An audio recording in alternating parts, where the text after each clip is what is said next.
Jadi mau ikut tradisi nyepitan atau sunatan di Kampung Cimulya, Desa Cibesi, Kecamatan Ciater, Kabupaten Subang. Masyarakat di sini teh masih memegang teguh tradisi yang sudah dilakukan turun-temurun. Contohnya tradisi mandi kuning yang jadi ritual pembuka dari acara nyepitan. Jadi untuk mandi kuning pengantin sunat ini, kita numbuk kuning, hanjuang, terus daun sirih, handarusa, sama jawer kotok ya. Nanti setelah ditumbuk dibalurin ke badan si pengantin sunatnya. Kelima bahan langsung ditumbuk. Sebenarnya mah yang paling penting teh kunyitnya. 4 bahan lainnya mah hanya sebagai syarat saja. Jadi ya tidak perlu terlalu banyak. Setelah halus, dibalurkan ke badan Dek Noval, si pengantin sunatnya. Biasanya tidak hanya dukun atau tetua adat yang membalurkan. Orang tua dan juga kerabat dekat juga bisa melakukannya. Rangkaian dari mandi kuning ini ada salah satu rangkaian yang disebut gusaran. Gusaran itu tradisi masyarakat Sunda untuk anak kecil yang beranjak ke akil balik. Tapi tadi itu hanya simbolis doang.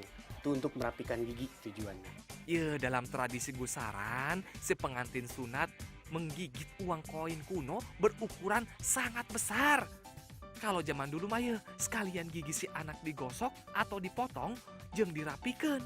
Tapi karena ini hanya simbolis, jadinya hanya digosok sebentar saja.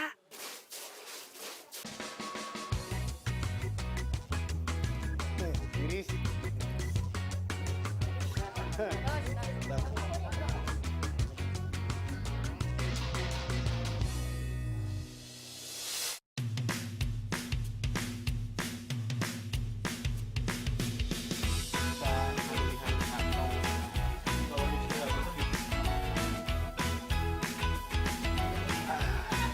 Tah, saat acara seperti ini, warga kampung teh pasti gotong royong jang nyiapkeun sadaya hidanganan.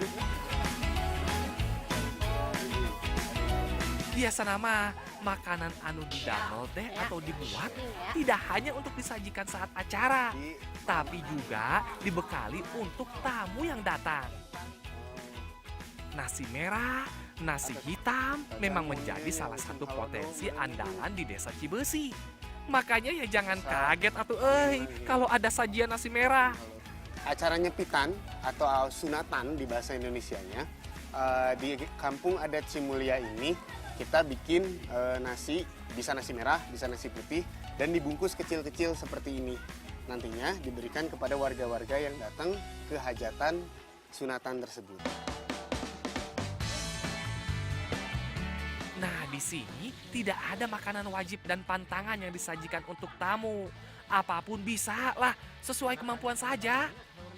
Kebanyakan bahan makanan yang dimasak teh berasal dari sumbangan tetangga. Jadi kalau masak di sini hampir semua jenis lauk dan sayur itu ada. Jadi kita lihat lagi motong buncis, ada goreng ayam di belakang. Dan bahan-bahan makanan yang kita lagi masak ini, walaupun memang datang dari yang hajat dikasihnya, tapi kebanyakan juga datang dari tamu-tamu yang bakal hadir ke sini nanti. Setengah, Pak.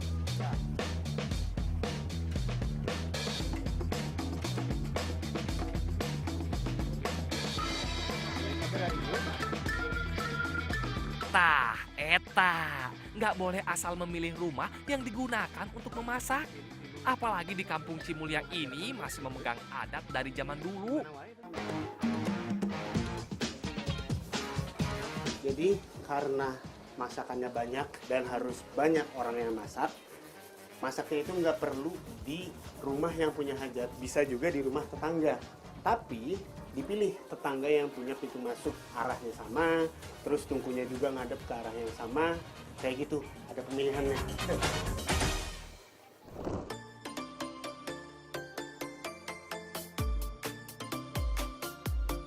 Tidak hanya soal lokasi untuk masak, masih ada ya hal nu lain yang harus sesuai dengan adat istiadat.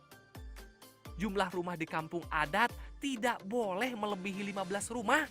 Kalau ada yang masuk, atau berarti harus ada yang keluar. Biasanya mah secara tidak sengaja ada yang pindah rumah ke daerah lain atau meninggal dunia.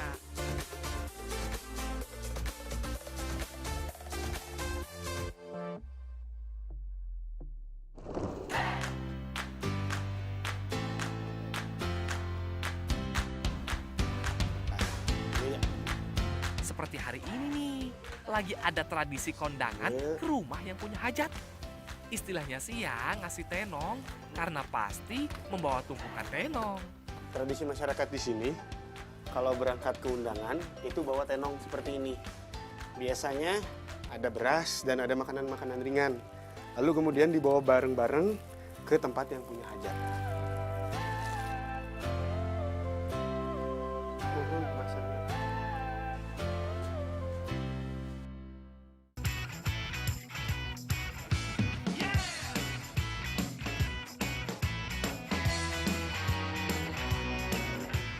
Biasanya mereka janjian untuk jalan bersama ke lokasi hajatan. Nah, kebetulan jalannya teh hanya bisa dilewati dengan berjalan kaki. Jadi lebih seru kalau rame-rame begini ya.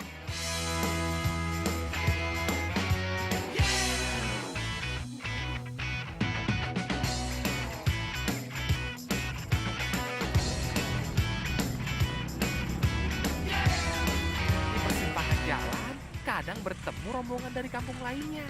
Makin banyak nih rombongannya. Hehehe.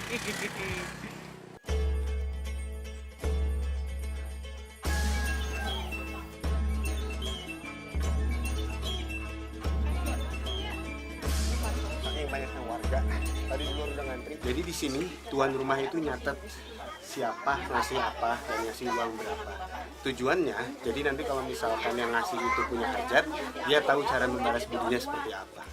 Nah, biasanya saat pulang tenong teh tidak benar-benar kosong.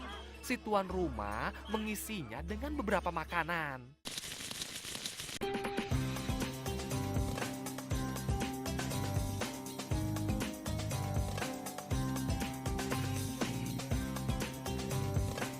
Tah, iya, ini dia saatnya Denoval akan disunat atau disepitan. Sebelum jam 6 pagi, si pengantin sunat sudah sampai ke rumah lagi.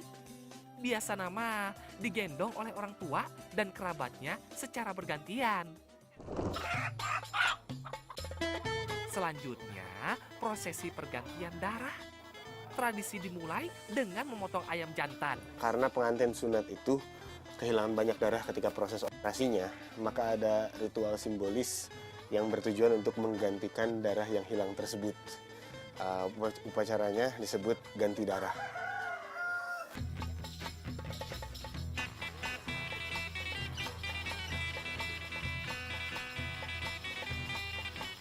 Nah, setelah penggantian darah selesai, dilanjutkan prosesi ngahurip.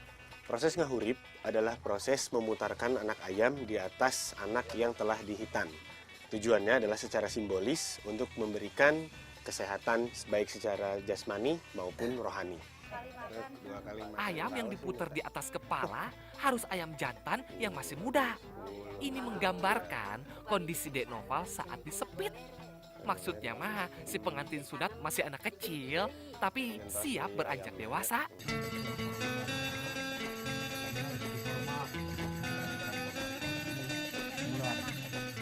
Acara nyepitan ditutup doa yang dipimpin ketua adat.